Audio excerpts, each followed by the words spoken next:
Umugoroba mwiza mwese inshuti bakunzi mutaramanye Inoka Kivu News. Uyu munsi turi kuwa kane tariki 30 kwezi kwa kane umwaka wa 2026. Reka tubashimire mwebwe mudahema gukurikira ibiganiro byacu umunsi ku wundi, mugakora subscribe, mugakora share, comment ndetse na like. Hanyuma rero twongeye kubaha ikaze ku makuru yacu kuri uyu mugoroba. Amakuru yacu rero yo kuri uyu mugoroba ari bwibande muri Repubulika Iharanira Demokarasi ya Kongo, muri Kivu y'Amajepfo. Turava muri Kivu y'Amajepfo tunyarukira mu gihugu cya Kenya, turaza no gusoreza i Washington DC muri Leta Zunze Ubumwe za Amerika. Kuko nari mbabwiye, reka tunyarukire muri Repubulika Iharanira Demokarasi ya Kongo, muri Kivu y'Amajepfo, mu misozi miremire ya Minembwe. Breaking news, amakuru yihutirwa cyangwa se amakuru atugeraho muri aka kanya ku kinyamakuru cyacu Inoka Kivu News. Biravuga yuko nyuma y'igihe kirekire kigera ku myaka 9 mu misozi miremire ya Minembwe hatagira ubufasha na bumwe cyangwa se hatagira imfashanyo n'imwe, muri aka kanya uyu munsi ku masaha y'umugoroba kuri uyu munsi izi tariki, mu masaha yo ku mugoroba, mu masaha yo muri Kivu y'Amajepfo cyangwa se mu masaha yo muri Kongo, muri Kivu y'Amajepfo mu Minembwe, bakiriye imfashanyo cyangwa se bakiriye ubufasha buva kuri CICR, umuryango utabara imbabare. Uyu muryango wa CICR mu kanya nibwo wasesekaye mu karere ka Minembwe, bikaba byabaye ibirori bikomeye nyuma y'igihe kirekire abaturage ba Minembwe batabona imfashanyo iyo ari yo yose, nyuma y'imyaka hafi igera 9 bari mu ntambara, ibitero bya buri munsi bidasiba bigabwa na leta ya Kinshasa na leta y'u Burundi. Mu kanya rero gashize nibwo umuryango utabara imbabare CICR, imodoka zagaragaye mu karere ka Minembwe kuri biro cyangwa se kuri ofisi ya teritware ya Minembwe, ubwo bari baje bafite ibikoresho byinshi cyane cyane byiganjemo imiti cyangwa se ibikoresho by'ubuvuzi byo kuvura abaturage bo mu karere ka Minembwe. Rero amakuru atugeraho aravuga yuko mu kanya burugumestre wa teritware ya Minembwe Bwana Gikwerere Charles yavuze yuko bakiriye mu kanya mu mugoroba imodoka za CICR zari zije zibagemuriye imiti nyuma y'igihe kirekire mu karere ka Minembwe hatagera imfashanyo iyo ari yo yose. Burugumestre Charles Gikwerere yavuze yuko bashimye iyo mfashanyo cyane bagejejweho na CICR ndetse n'indi miryango ikorana n'umuryango w'abibumbye.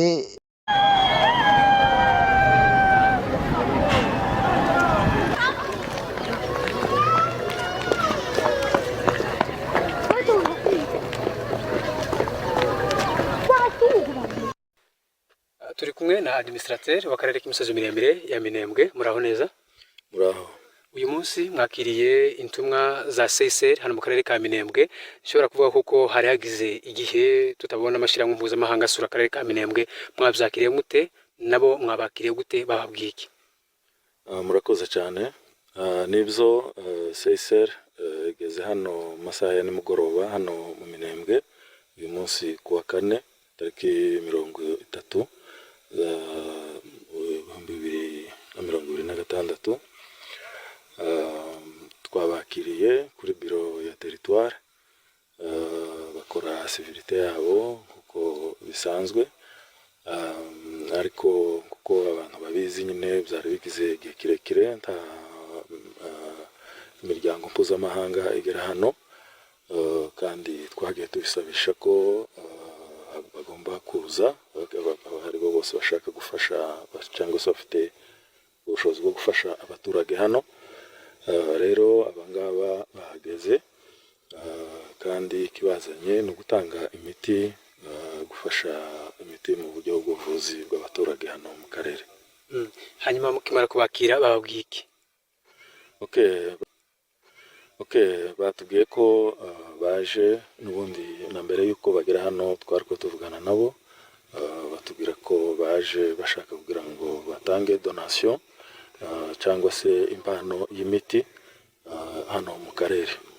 Kuba ino miryango mpuzamahanga CICR itagira hano mu karere ka Minembwe, nk'ubuyobozi bwa teritwari n'abaturage mwamufite izihe mbogamizi wenda zishobora kuba zikimugwa nabo baje uyu munsi? Okay, imbogamizi zirazwi nuko kubera ko turi enclave hari ibintu byinshi bibura cyane cyane nyine tukomeje kuvuga kuri ico c'imiti abaturage centre de santé yose hano nta miti yari afite ihagije hari ikibazo kabisa cyuko abagore bari kubyara bakabura imiti ibavura n'izindi ndwara zikomeye mu buryo butandukanye hano rero hari crise ikomeye y'imiti rero turatekereza ko wenda hari ico bari bufashe ko wenda niba Imana ifashije bizanakomeza wenda kuba neza kuruta wenda n'iyindi izakomeza kuza nyuma yiye. Byabaguye neza ko mwabakiriye? Byatuguye neza kuko birafasha abaturage bacu. Twe turi hano kugira ngo dufashe abaturage, turwanira abaturage mu buryo bwose. Rero umuntu wari wese ushobora kugira ikintu aduhereza cyo gufasha abaturage bacu wese twamwishimira. Hanyuma bwana administrateur niki wabwira andi mashirahamwe n'iyenda yifuza kuba yagira icyakora muri aka karere? Okay, hari amashirahamwe atandukanye afite mission zabo ziri defini abatekereza bose ko turi muri kategori hano mu Minembwe cyangwa se muri Haut Plateau yabo bafite gufasha muri mission zabo uko zimeze bagomba kuza. Ni karibu hano iwacu, twego nta muntu twimira kuza, nta kibazo twe dufitanye n'umuntu uwo ari we wese, yaba ayo mashirahamwe mpuzamahanga n'andi mashirahamwe ya hano mu gihugu indani, n'undi uwo ari we wese, umuntu wese ubona uburyo bwose yogera hano, ni karibu hano iwacu, ni karibu ku muntu uwo ari we wese. Murakoze cyane. Murakoze. Bashimiye cyane, turashimiye umuryango wa CICR ndetse n'umuryango w'abibumbye bashoboye kwibuka abaturage bo mu karere ka Minembwe, bakaba babashije kubagezaho imfashanyo mu buryo bwihuse nyuma y'igihe kirekire batagira imiti, batagira ubuvuzi na bumwe mu karere ka Minembwe. Tuve muri Minembwe tunyarukire mu gihugu cya Kenya, turebe ko byifashe, hanyuma turaza gusoreza i Washington DC muri Leta Zunze Ubumwe za Amerika. Umunyakenya Sebastien Sawe yakiriwe nk'intwari mu gihugu nyuma yo gukora amateka yarageze atarigeze agegwaho, aho yabaye umuntu wa mbere urangije isiganwa rya marathon ibirometero 42 mu gihe kiri munsi y'amasaha 2 mu marushanwa yemewe ku rwego mpuzamahanga. Ibi byagezweho ku cyumweru mu irushanwa rya London Marathon, aho yegukanye umwanya wa mbere akoresheje igihe cy'isaha n'iminota 59 n'amasegonda 30. Ibintu byahise bihindura amateka y'isiganwa ndetse no ku rwego rw'isi. Mu muhango wo kumushimira wabereye State House cyangwa se ku ngoro nkuru y'umukuru w'igihugu wa Kenya i Nairobi, Perezida William Ruto yahaye umukinyi sheke cyangwa se uyu mugabo yamuhaye sheke zibiri hamwe ingana na miliyoni 8, aho imwe yari ifite agaciro kagera kuri miliyoni 5, indi ikaba yari ifite agaciro ka miliyoni 3, zose zikaba miliyoni 8 zahawe uyu mugabo w'umunyakenya Sebastien Sawe mu izina rya guverinoma ya Kenya. Uretse ayo mafaranga, Sebastien Sawe yahawe n'imodoka nshya yo mu rwego rwo hejuru ndetse anahabwa n'icyapa cyihariye cy'imodoka customized number plate yanditseho nimero 1:59 na 30, bisobanura yuko ari isaha imwe yirutse n'iminota 59 n'amasegonda 30. Icyo ni icyapa kizandikwa ku modoka cyangwa se number plate ku nimero y'imodoka y'uyu munyakenya Sebastien Sawe waciye agahigo ku rwego rwa Afurika, ku rwego rw'isi. Aricyo gihe cyakoresheje mu mateka akomeye mu mikino ya marathon. Perezida Ruto yavuze ko iki gikorwa cya Sawe ari amateka atari amateka ari amateka atari n'amateka ya Kenya gusa, ahubwo ni intambwe ikomeye ku bantu bose. Yagize ati wakoze ibintu benshi batekerezaga ko bidashoboka, wabigize impamo, ugaragaza ko bishobora kuba impamo. Ibi byahaye igihugu icyizere, bihesha ishema urubyiruko kandi bitera isi yose imbaraga. Ibi byongeye gushimangira ko icyo gikorwa cyasawe atari intsinzi isanzwe mu mikino gusa, ahubwo ari ishusho y'aho ubushobozi bw'umuntu bushobora kugera iyo afite intego n'imbaraga. Igihe Sawe yakoresheje cy'isaha 1:59:30 yamugize umuntu wa mbere ukoze marathon mu gihe kiri munsi y'amasaha 2 mu marushanwa yemewe. Ibintu byari bimaze igihe kirekire bifatwa kibigoye kurwegwaho.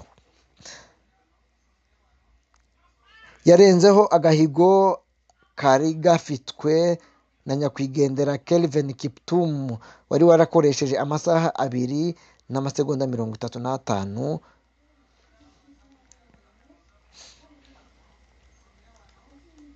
Agarutse mu gihugu cye, Sawe cyangwa se Sebastian Sawe yakiriwe mu buryo budasanzwe ku kibuga cy'indege mpuzamahanga cya Jomo Kenyatta International Airport, aho imbaga y'abantu yari yaje kumwakira barimo abayobozi, inshuti n'umuryango we. Indege ya Kenya Airways yamuzanye yakiriwe mu cyubahiro hifashishijwe water cannon salute, mu gihe abakinnyi n'abacuranzi bari bateguye ibirori byo kumwakira. Ababyeyi be bakoze urugendo rw'amasaha 3 kugira ngo baze gushyigikira kuri uwo munsi w'amateka. Se wa Sawe cyangwa se wa Sebastien Simeon Sawe yavuze ko umuhungu we yari yarabasezeranyije ko azaca agahigo. Ati yari afite umuhate n'icyizere ko azabigeraho. Uyu munsi turabyishimiye cyane. Mu ijambo se wa Sebastien Sawe yashimiye abamushigikiye bose, agaragaza ibyishimo by'ikirenga yatewe n'uko yakiriwe n'Abanyakenya. Ati ndishimye cyane kuba mwaje gushyigikira no kwishimana nanje, sinari nabyiteze. Iki gikorwa cya Sebastien Sawe cyongeye gushimangira ubuhangange bwa Kenya mu mikino yo gusiganwa ku maguru, ndetse kinaha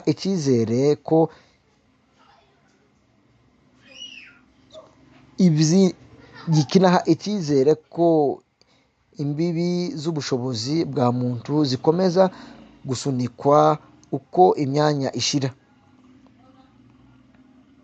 Sebastien Sawe yanditse amateka adasanzwe mu mikino wa marathon, uba uwa mbere usoje ibirometero 42 mu gihe kiri munsi y'amasaha 2, igikorwa cyashimishije isi yose n'igihugu cya Kenya.